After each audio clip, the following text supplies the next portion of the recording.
So let me break down this trade really quick.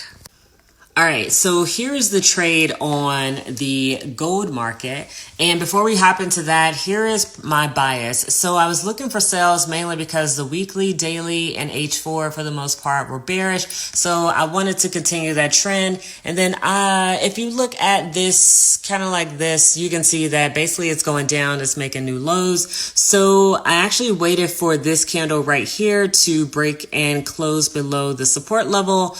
And then once it got to about here, then I did take 80% of my position off the table just because I knew that price could potentially reverse here. But you can see that it did reverse a little bit, but then it continued down.